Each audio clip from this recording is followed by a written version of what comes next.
In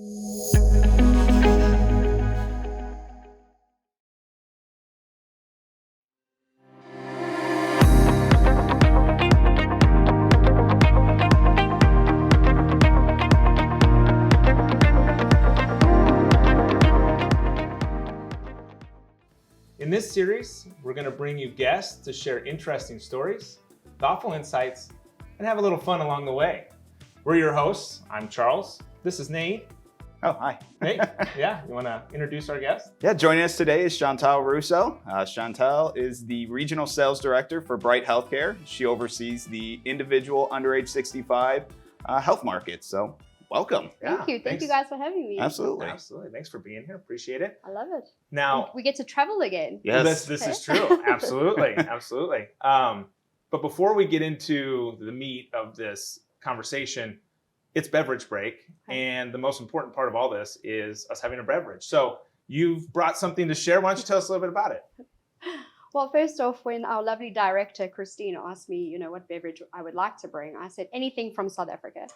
And she goes, no, you have to pick one. I said, listen, I don't care. So I really don't know what this tastes like. We're in for a treat here together, but it is from South Africa. Again, I was born and raised there.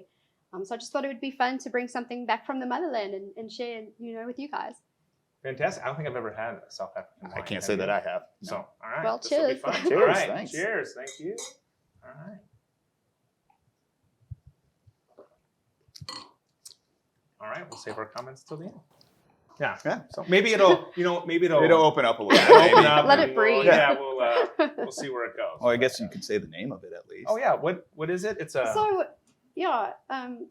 there's a place in South Africa called False Bay, spelled B-A-A-I. That's how I know it to be, but I think they Americanized this bottle a bit because it's B-A-Y. So. Yeah. Americanized South African wine. All right. Fantastic. All right. We'll see what it tastes like at the end. Yeah. Great. Well, I guess again, welcome. We do want to learn a little bit about you before we get into the whole insurance and company and all that fun stuff. So why don't you tell us a little bit more about yourself? I know you just said originally from South Africa. What else can you share with us about? I'm born and raised. I came over the pond when I was 13 years old. A pretty normal human being for the most part, I guess. I have had a plethora of different job choices in my past. I've sold steel buildings. I was hazmat trained at one point. I've served, bartended. I've done pretty much everything and anything. And then I found myself working in the mortgage industry. And I loved helping people. I think at the core of who I am as a human being, I just love serving other people. And so I was working in the mortgage industry, and then, the big crash happened back in 2008, I think it was. And I got laid off, unfortunately. And then I had made a friend with a recruiter of some sort, and she said, hey, we have an opportunity at a PBM. Would you like to check it out? And I sat there like, what the hell is a PBM, PBJ? PBJ. Right. And she said something about healthcare, and I said, well, I'll go check it out, So I went and interviewed, and the lady that I was interviewing with sort of explained to me what a PBM is. And I was like, all right. I took a huge, massive pay cut. I had to start at the bottom of the totem pole in the call center. So I spent a good 7 years working in the pharmacy benefit management side of the house. So I started in the call center, moved my way into prior authorization department, and then after that I moved into account management. So I was there for about 7 years and then got bored, which I tend to get bored very easily. It's probably why I'm still in this industry, because it changes every day, it seems like. And I went to the carrier side. And at first I told the lady that was interviewing me, I said, you know what, this is a sales position. I'm not a salesperson. And I think I had this like negative, sleazy secondhand car sales thing tied to sales.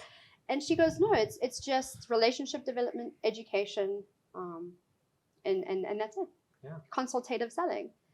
And I thought to myself, well, I don't like what I'm doing now. I'm the only one who can change it. And so I took the leap of faith, and it ended up being the best job I've ever had in the world. I love what I do. And I think, again, it's because I get to connect with people and just teach them and talk to them. And I always say that there's no higher purpose than serving other human beings. Seriously. And that's what we do in this industry, is we serve and help people. So, do you want me to go into when, how, where, when? I mean, wherever you want to start, but I know you've been with Bright Healthcare. You were one of the 25th employee? One of the first 25. Yeah. Wow. That's I mean, I still remember the day I walked into the office in Denver. And I walked in and I looked around. I said, no, man, I can't be in the right place because there wasn't even furniture yet in the office. And then I happened to see my boss, the guy who hired me at the time. And I was like, what? Are you guys for sure a company? Like, is this legit? What am I doing here? And they handed me my laptop, my business cards, and a few pieces of marketing information and basically said, have fun, go tell the Bright Health story. And I was like, Yeah. well, all right then, here I we can go. do that. Yeah, I can do that. And so Absolutely. here we are, 5 years later. and how many employees does Bright Healthcare have now? Man, I think with some of our acquisitions, we're just around 2,000 Okay. employees. Wow. Yeah. Wow. So phenomenal growth. So tell us, Bright Healthcare is kind of the new kid in the block, at least here in Nebraska. But I know you guys are in a number of states. Tell us a little bit about Bright Healthcare. Yeah, we're currently serving in 14 different states with 3 different lines of business. So we have under 65 individual and family plans. That's when we started with, and then we went into Medicare Advantage, and then just this past year we rolled out with traditional small group and level funded, self-funded products. So are the employees mostly based in one location? Are they kind of spread out, or Bright Health employees? Yeah. No, we're all over the place. all over the place? All over the place. Right yes. on. Okay, so a lot of regional offices then, or Yeah, I mean, we are headquartered out of Minneapolis. We don't sell plans in Minneapolis. But Wait, that's isn't where that we're all the insurance headquartered. companies? Right. They're all based out of Minnesota. Not selling, yeah. Yep. And COVID really did a number for a lot of people. We went ahead and I think didn't renew our lease on the Denver office, which was also a pretty big hub when we first got started there in Colorado. But I think we learned so much during COVID about, the beautiful thing about this business, and I tell all the brokers all the time, is that you can literally do this from wherever you are. And if you don't want to sell in this state and you want to sell in that state, you can do that. And you can write a policy when you're sitting on the beach, Mm-hmm. So We didn't get to do that. yeah. Yeah. So they've really taken they're accommodating the work from home, work in the office balance. We are now back to traveling and getting back into the office if we want to. So no, Bright has been amazing with its employees supporting us through what an unprecedented year. Yeah. So, Oh, yeah. mhm. Well, and you guys are definitely continuing to grow, going into other markets. What else is on the horizon for Bright Health? Lots and lots. There's not much I can share right now. We are currently in a quiet period. We just recently filed our S1. So I'll say this, you can go Google whatever you want, but more to come. Okay, stay tuned. Yeah, that's exciting We'll stuff. have to do another one, and then she'll Yeah, reveal all of her exactly. secrets. I'll get into all of that, right? Yes. Absolutely. So since we can't dive too much into the specifics of Bright, how about the industry as a whole? I mean, are you seeing trends? Is there anything that you're kind of saying, oh man, this is up and coming, or things that you're seeing around the country? Yes, absolutely. I'll say this. I came into the industry right as ACA rolled out.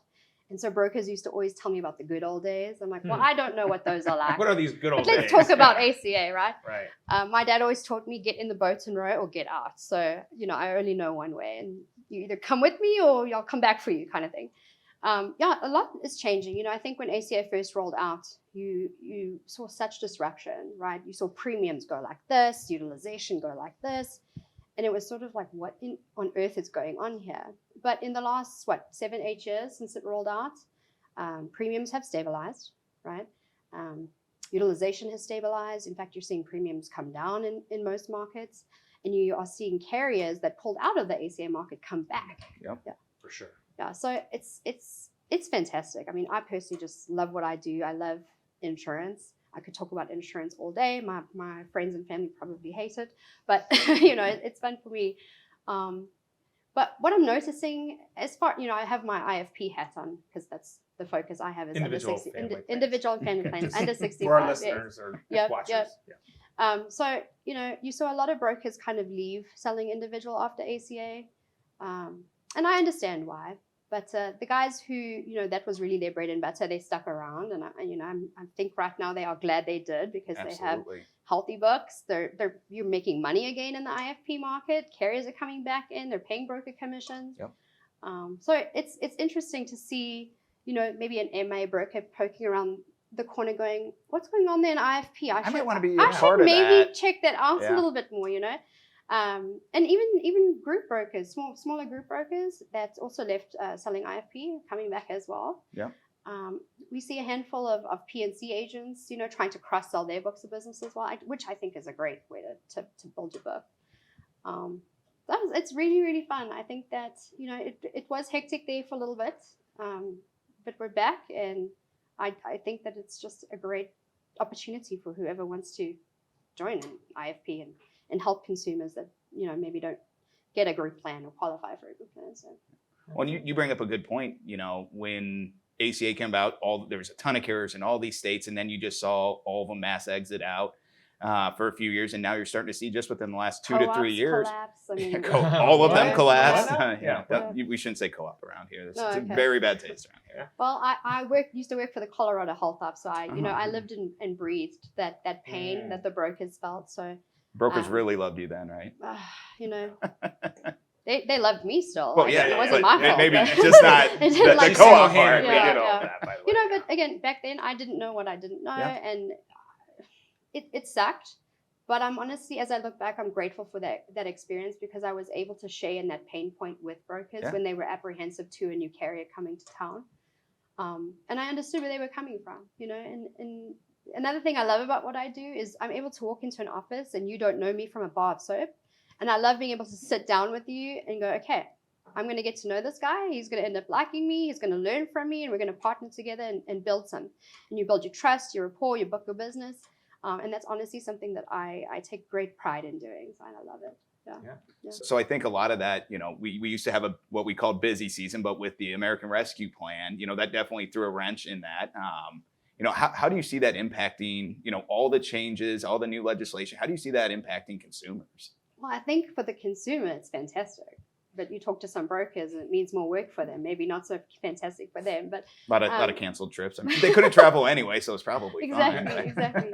No, listen, for the consumer, it's fantastic. I mean, you're seeing folks that did qualify for, either cost share reduction or advanced premium tax credit get a little bit more with the American Rescue Plan.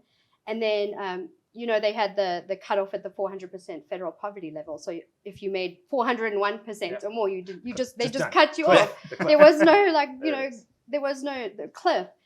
So that's another great thing. And as we go out and educate our brokers on these changes that are happening, and really, really trying to get them to educate their members, because that's what makes a good broker. Is you're educating, you're transparent, you're working on behalf of your clients. They look like heroes in some of these people's eyes. You know what I mean? Sure. Let's be honest. There's such a lack of consumer education in our industry. And that's really what I love about being a broker. I mean, a good broker, I know it's a lot of work, but the fact that you just get to sit there and help someone understand a health insurance plan, you know what I mean? Yeah, absolutely. I mean, the feeling that you take away from that, the gratefulness from the consumer in most of those situations is, I mean, how can you not feel good? Yeah, right. So it's just great. So, it's a little bit disruptive, right? Carriers, Absolutely. again, going back to what's different. Well, we're a little bit younger and nimble, and we were able to pivot really, really quickly and support our broker partners and support membership. We're seeing a little bit of movement in the market, because obviously, you have to actively engage with the marketplace to take advantage of the expanded tax credits, or maybe you bought a direct plan with the carrier when you didn't qualify, and now you do, so you're going to have to go back to the exchange and sign up to get that. It doesn't just happen automatically. But I think the nice thing that they did was they backdated those advanced premium tax credits back to January, right? So I think it was January, February, March, April, and maybe even May. They're not getting like a refund or anything, but those tax credits that they would have been eligible for those months, they will get it back on their taxes the following year. Yep. Yeah. Yep. So they can either actively engage now and see the increased APTC or CSR now moving forward, or if they're just fine where they are and they want to take advantage of that on their taxes next year, they can. But they have to be enrolled through the exchange. That is correct. Yeah. Well, I just see this as a huge opportunity for agents to go back and talk to maybe some of those clients that couldn't afford it, or maybe were on short-term plans but had a pre-existing condition that they really do need coverage for.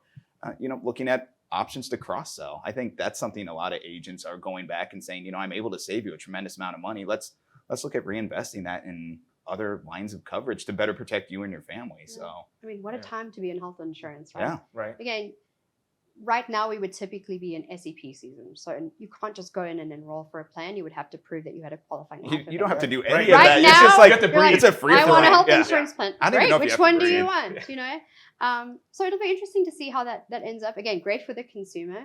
But again, what I start to think about is, again, I don't know why I say again so much. I'm sorry. I don't know why I just said I'm sorry, because this is just who I am. You know, brokers don't typically have a lot of time to increase and grow their book of business of individual, right? Yeah.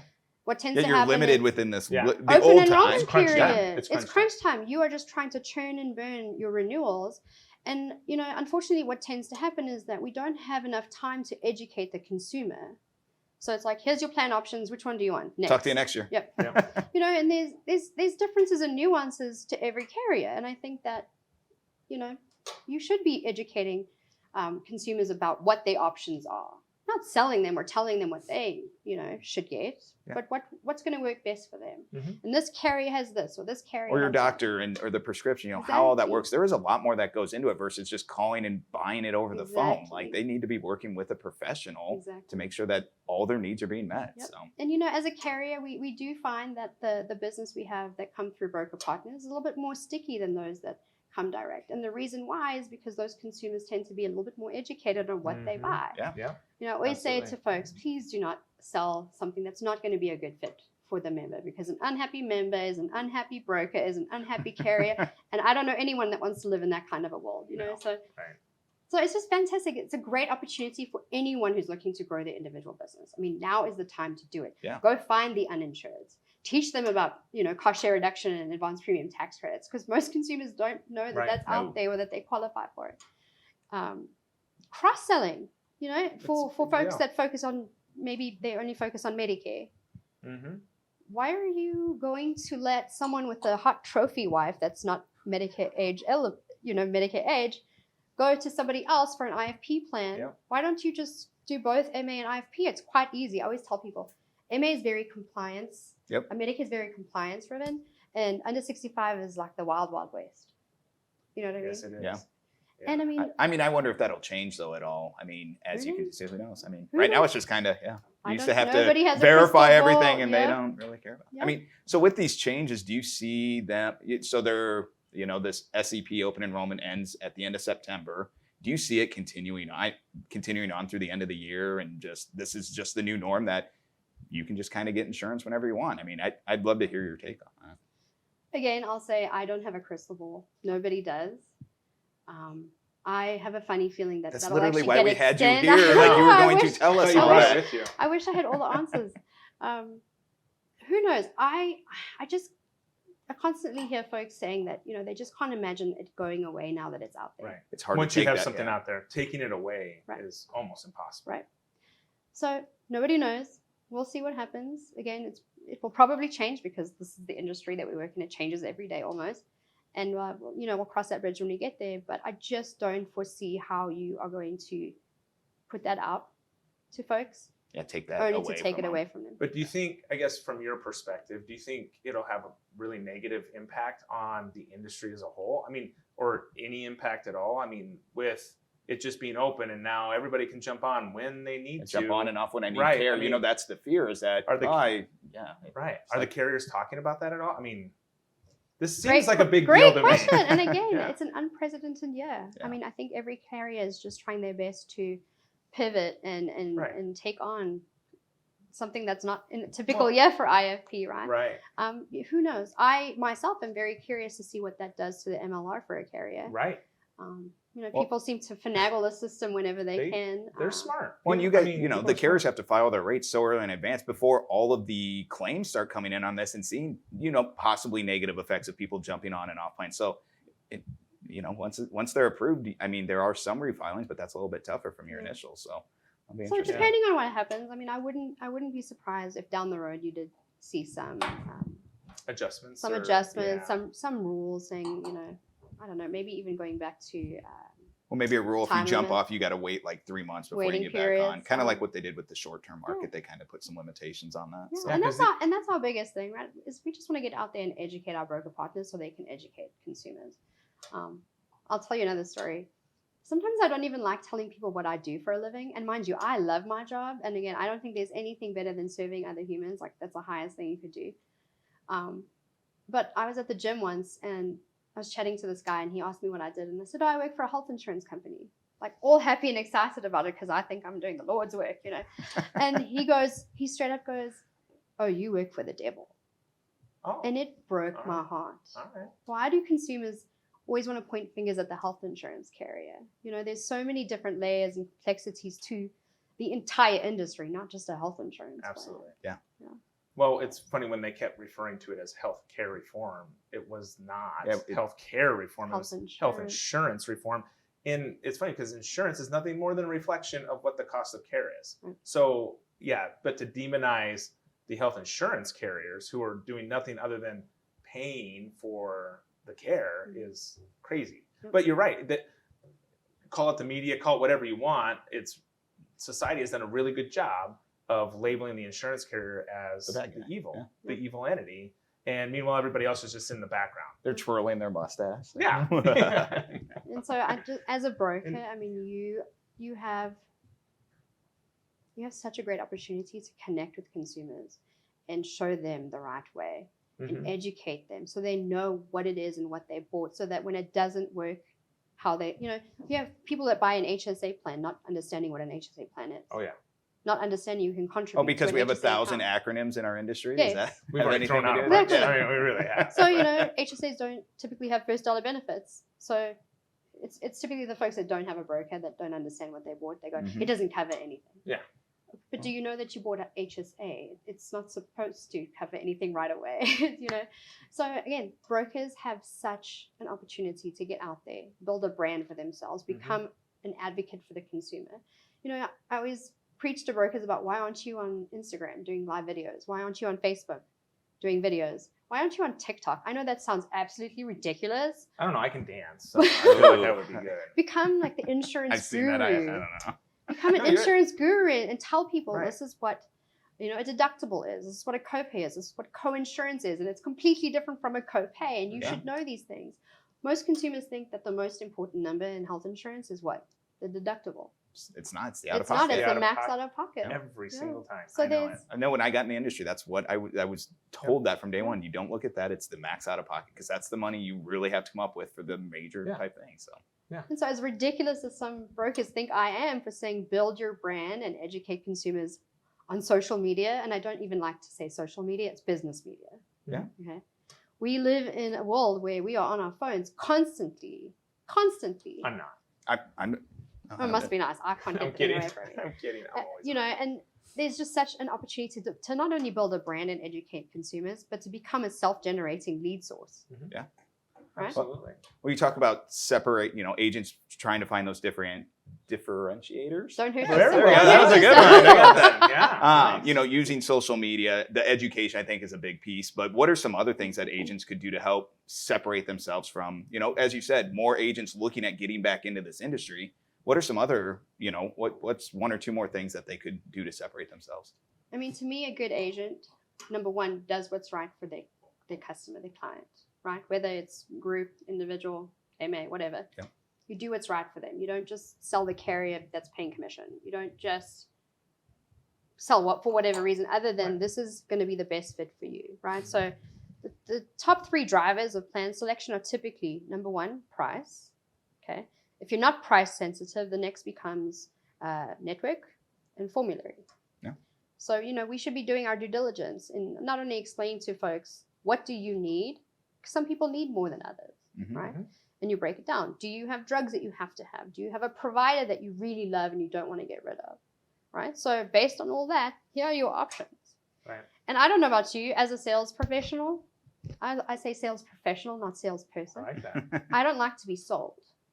Nobody does. Nobody does. Absolutely. But I love to be educated. Yeah. Right. Teach me about what each of these do and let me make my own decision because I want to make what's right, the choice that's right for me. Yeah, you don't know my entire situation. Exactly. Yeah, and that's, it's funny you say that because what we've found over the years is a lot of the best sales professionals are educators. Educated. Teachers, People who were in the profession of educating others make great salespeople because they're already familiar with in my opinion, what a really good salesperson should be doing anyways, which is saying, I'm educating on these 3 options, and then you're going to decide what's best for you. But it's my responsibility to educate you on those, because to your point, most consumers don't understand most of what an insurance policy even states. They may be familiar with the deductible, and that's usually only if they've used it. Nobody reads that policy they No. send you? Yeah, right. Just goes in the Just drawer. read through every page. Yeah, it just goes in the drawer. I like, use it as a what fire does this starter when I exclude go again? camping. Yeah, going through the entire list of exclusions. But it's just crazy how many people just don't understand their policy until they have to use it.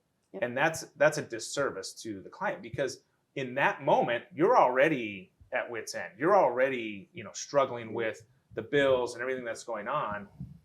Educating them up front, I think absolutely you're spot on that. You have to get that education. And in the spirit of education, you asked how brokers that maybe want to differentiate themselves is get educated on things that are out there that are available to people, that are maybe new and disruptive. New and disruptive things are my favorite thing. We've been on the road the last few days, and my favorite topic to bring up is ICHRA. ICHRA. Okay, that sounds fun. Let's talk more about that. Yeah. So some people pronounce it ICHRA or ICHRA. That's what I go with. I'm not saying it's wrong, but it's actually pronounced ICHRA. And the great way to remember that is that it's new and you don't really know a lot about it. And typically with things like that, we go, oh, that feels icky, right? Because so ICHRA. We're never going to forget it now. Yeah. Never again. So no, ICHRA stands for Individual Coverage Health Reimbursement Arrangement, and it became legal effective January 1st of 2020 last year. And there is a lot of education that needs to happen, not only with, ICHRA to brokers and having brokers understand what it is and how That's it works. going to take a lot. And where it has a good fit. Yeah. Because depending on the broker you're talking to, it's going to be a completely different conversation. How I talk to a large group broker about ICHRA and where it's a good fit for them is a completely different conversation about when I, compared to when I talk to an individual broker and bring ICHRA up. Yeah. And again, anything new and disruptive is an automatically wall that comes up, and it blows me away.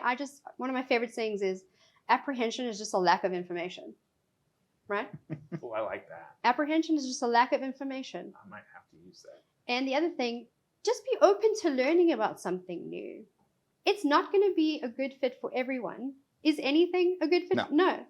But it has its place. And my whole thing with brokers is you would be doing your clients a disservice if you're not at least educating them on, hey, this is new, it's out there, it may or may not be a good fit for you.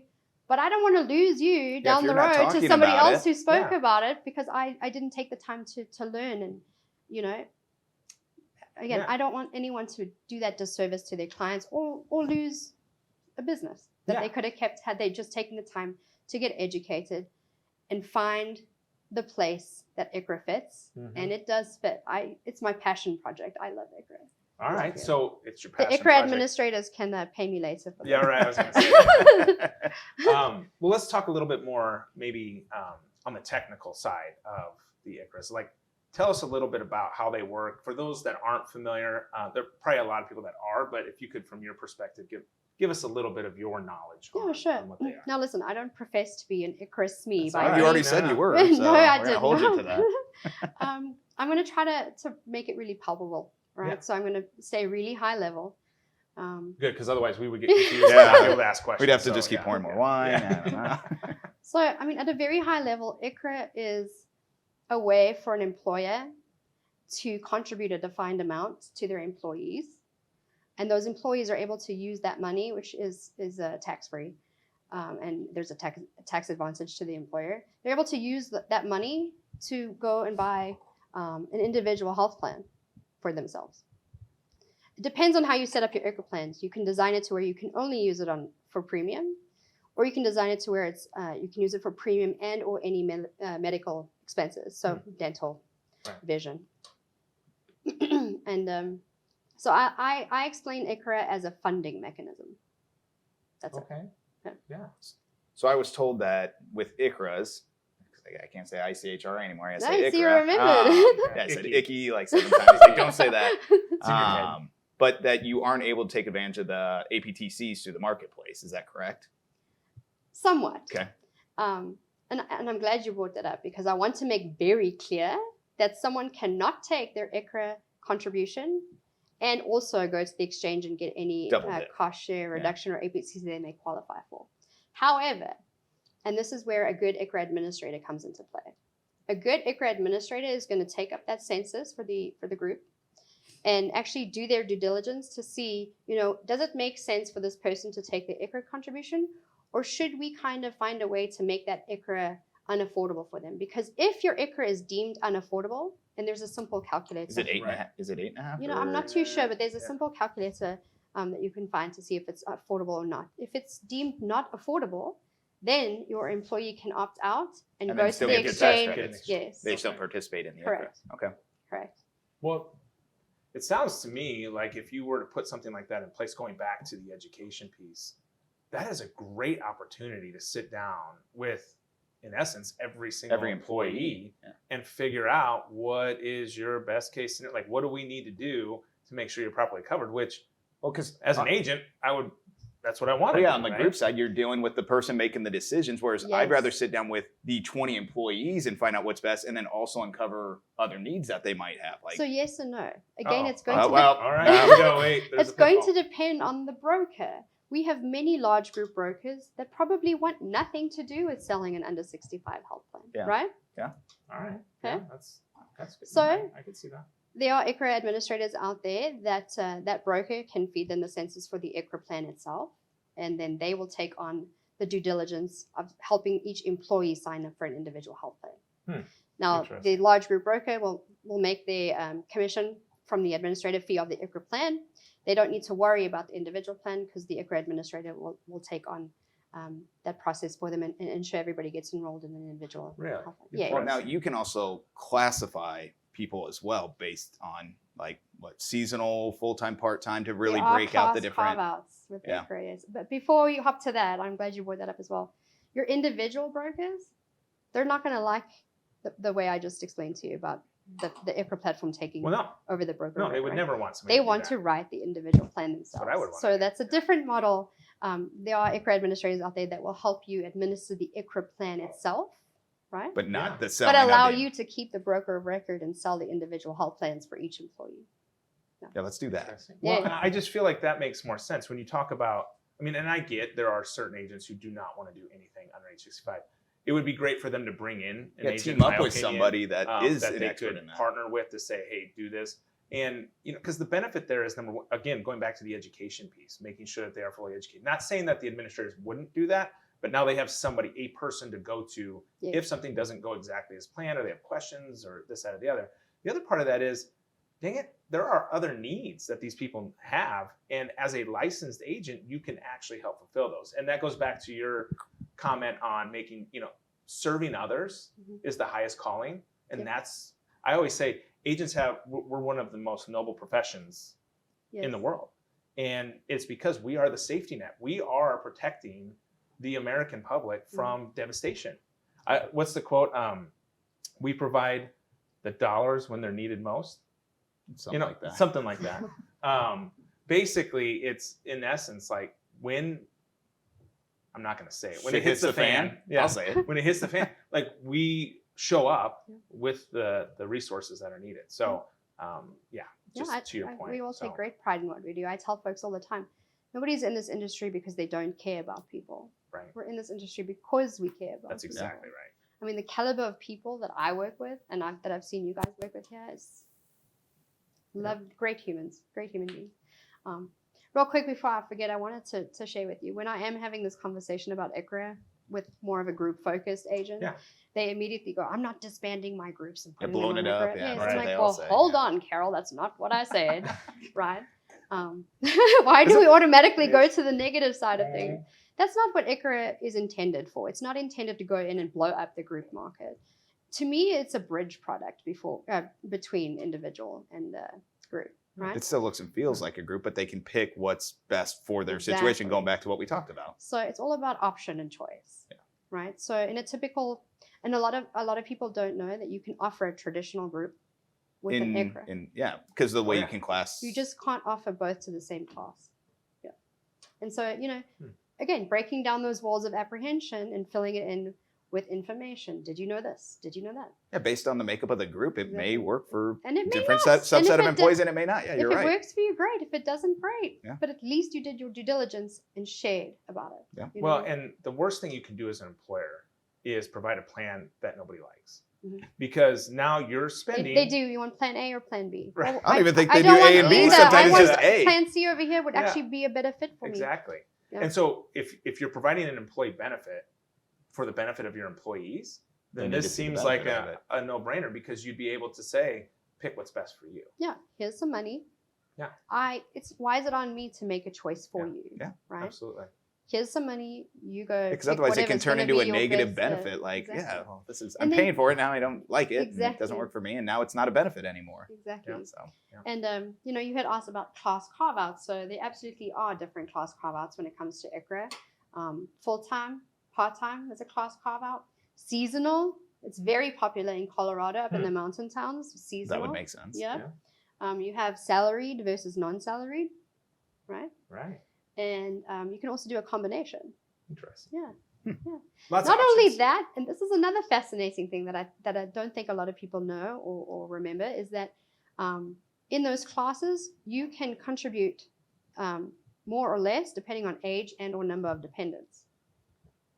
So it's very flexible. Very That's flexible. That's what I'm getting from this whole conversation. Yes. So Interesting. definitely, I think if people haven't looked into it, they should definitely take the opportunity. All I'm saying is be open Yep. and get educated on it. And the other thing I'll say, again, this is where the ICHRA administrators can pay me for throwing them a bone, is, as a carrier, we remain agnostic when it comes to an ICHRA administration platform, all right? I think that the choice of who to use should fall on the employer and or the broker that's working with that employer, right? So because ICHRA is so new and because it's going to take a few times to kind of catch on and for someone to truly understand it, I mean, I've been learning about ICHRA now for over a year, and I'm still not to where I would like to be as far as subject matter expert goes, right? But I see the value and I see where this thing fits, and it's up to us to start educating folks that it's out there and it's a viable option for those that it works for. Right. And it's not going to work for anyone. I'm going to keep saying it's not for everyone. Not for right? everyone. Not for everyone. So an ICHRA administrator, they all pretty much do the same thing in that they're going to help you put together the ICHRA plan itself. And these ICHRA plans, it's not a health insurance product. It's a funding mechanism, but it does have SPD. I forget what the name of it, but plan document. Specific plan Something document. like that. Summary. Find out. Summary plan. You're right, Dave. See, you know something. I do. Look, yay for He's not me. just a pretty Yay. face. Thank you. Thank you. Yes. So, and what it does for the employer, again, not for everyone, but for those that it might work for, it takes away the burden of administering a group plan. Some people just don't want to do that, right? And it has its tax advantages too, right? Not only that, you give your employees the choice of what's going to work best for you, all right? Yeah. So as far as the ICHRA administrators go, what I've been trying to get brokers to the point of is be open to it. It's new. It's not going to feel good at first, Icky. but you'd be doing a disservice to icky, exactly, ICHRA. You'd be doing a disservice to not at least try and get educated to the point where you see the light bulb go off or on rather, and see where it would be a good fit. So when you talk about ICHRA administrators, where do you find one? Who are they? Well, there's a plethora of them out there. Again, I tell my brokers, go find 3, all right? And listen to each one of them, because now you're going to get training 3 different times on what an ICHRA is, how it works, the ins and outs of it. But not only that, at the same time, you're going to see what does this one do that's different from this one, and what does this one do that's different from that one, because there are differences, Yep. When you talk about the reimbursement, some do the reimbursement on the back end, and some do payroll deduction, which I personally like payroll deduction because to me, when you're coming from a group side, that You're just feels used to and just looks coming more out of like a your check. group. Absolutely. Exactly. Yeah. Exactly. And so, that's what I say. Go find yourself 3 different ICHRA platforms. If you want us to do some more intros to some that we have established relationships, we're happy and willing to do that. But we're not going to sit here and go, this is who you have to Yeah. use. Yeah. No, that's interesting, and I think that's great information. And obviously, OCI is happy to help with ICHRAs too. Yeah. But obviously, brokers can reach out to you and learn absolutely. even more. In the sake of time, I do want to make sure that we touch on just a couple more things real quickly. Sure. We love to ask all of our guests just a story, something that stands out in your mind from the insurance world. They don't right? ask So me this that's question. and we there's we too definitely many. stopped asking Nate because they got a little graphic and we can't share most of them. But is there any story that you would like to share that just kind of comes to mind? And there's only one because I see him sitting right Yeah, here. see, And I that's what I'm actually, talking It about. always actually- involves me, but I I'm like, know. wait, where's I this don't know going? why this is always the case. I actually want him to tell the story because I'm not sure that I even want people to know this. No, it has to come out. You have to say it. I wasn't the one to say it. Oh, this- I was just present. You were. I was in the crowd. I was going to say many of our viewers were It probably was there. last year, right? It was last year. So with COVID, what is it that you guys do every Our, year? Your our symposium? broker symposium. Yeah. Okay. Yep. Which fantastic, by the way. I wasn't able Coming to. soon. Yes. Yeah. I- More info to come. Go ahead. Hopefully this year I can make it. I wasn't able to make it here last year because of the travel restrictions we were on, but I gave the rollout presentation. Was it the rollout Yeah, Yes, it presentation? yeah, I was was. going over the products. Yes. It And you was. know, one thing about me is I never know what's going to come out of my mouth. I get so passionate about things and I start talking with my hands. And at one point, the words "sweet baby Jesus" came out of my mouth on this webinar. And the minute those words left my mouth, I just sat there and I'm like, Chantal, Just everybody in the crowd's like, did you Did just you say? really just say that? I'm like, yep. Yeah, and did. after you got done, I think I called you or we were talking on the phone or something, and you were like, "Did I just say Did I sweet baby really do Jesus that? online?" I was like, "Yes, you did," and we could probably dig that I'm like, video please out. don't. But he'll never let me live it down. right? No, Well, Every time it I seems see it. appropriate. And I think we may have just found the title for this one. Yeah, This this- episode. yeah. But Oh, anyways, what? we'll see. Sweet baby We'll see what Jesus. happens. So- We'll see what oh my happens. goodness. But Anyway. no, well, I appreciate that. Appreciate you being here. Yeah, No, thanks so thank you. much. Great Thank you for having me. conversation. Just love listening to you talk. and great to I'm not see gonna lie. great to Just see love it. people again. Like this is I, awesome. you know, right? I'm a hugger, and that was the one thing I miss so much is just hugging people. Mhm. So, you know, if I see you, just Watch out. Just Yeah, expect a watch hug out. from It's me. coming. Yeah. it's gonna happen. Right on. So, well, we're gonna evaluate the wine real quick. Oh, just a second. I Just a wanna second, cheers, just a I second. wanna We will. But we'll ask you, as we do all of our guests, to give us one thing that you want our viewers to remember when they turn this off. So that we'll let you start kind of pondering that, simmering on that a little bit while we talk about the wine. So we've been drinking it, or at least I have. I mean, I feel like a lush. Did you even try it? I know. I'm like, I feel like I was trying to make this last the entire time, and I did it. So mission well, accomplished. I barely did. But, Pinkies up, my friend. yeah, oh yeah. You know, it More actually sophisticated. it's sweet and dry. It's very dry on the back end. There's a hint of nutmeg. Do I Hint sound of like I know nutmeg. what I'm You doing? did. That sounded great. And all of The our viewers are soil- like, wait, It was Sweet. February and the soil was very moist. I can tell exactly what time of year this Yeah. is. Yeah. Anyway. I mean, it's wine, I guess. It's white wine. Yeah. I guess. I don't know. From South Africa. So that's It's supposed to from taste the like. motherland, and I'm Yeah, just so we'll go with False Bay. false buy. Bye. Dang it. I Jeez. even said that in my head, Yeah, and I was like, I'm gonna jeez. nail this, and I didn't. So I'm still trying to figure You're out good at this. other things. Does this babe. false buy? Does this false buy have anything to do with snails? Because it has a snail on the. No. You know, I don't think so. Okay. I I'm honestly just- don't know. All right. But it's from my home country, and I'm it says to happy Yeah. drink share it with you. slowly. Well, you know what? Here's the deal. We would never have tried a South African There you wine go. had you not joined us. Yeah. So appreciate that Cheers, very much. cheers, Thank you. cheers, Thank guys. you. Thanks for having us. Love it. Love it. So to answer your question about what I would like brokers Yeah. to take away from this is, more than anything else, just remain open to new things and disruptive things because they're not bad. It's just maybe feels uncomfortable because you don't understand it yet. And take the time to go educate yourself on ICHRA. Seriously, because I think there is definitely a place for that, and I think there's lots of opportunity for folks to not go disrupt the group market, but think of the untapped market, right? Right. So think of employers that would love to offer something to their employees, but maybe can't afford a traditional group plan. Or the ones that are sliding some money under the table, maybe. Mhm. This is the Mhm. legal, tax This deductible is way the to way do you it. can So actually do this. yeah. So, you know, again, I don't profess to be a subject matter expert. I would encourage brokers to find a great ICHRA administrator that they want to partner with, because that is who's going to be the subject matter expert. They are going to be able to hold your hand and educate you and take you through what does the platform look like? You know, Right. what do the contributions look like? What do the class carve-outs look like? Does it make sense for this person to even take an ICHRA, or should we try to get them to the point of it being unaffordable so that they can go get any tax credits they might qualify for? And the other thing is the employee owns their health plan now. So if they quit, It goes with It it. goes Or with they them. can pay for it. Yeah. Right on. Fantastic. Chantal, thank you so much. Thanks so Thank much. you. This I is awesome. appreciate it. Always Loved fun to having see you you. guys. Yeah, it's been great. Awesome.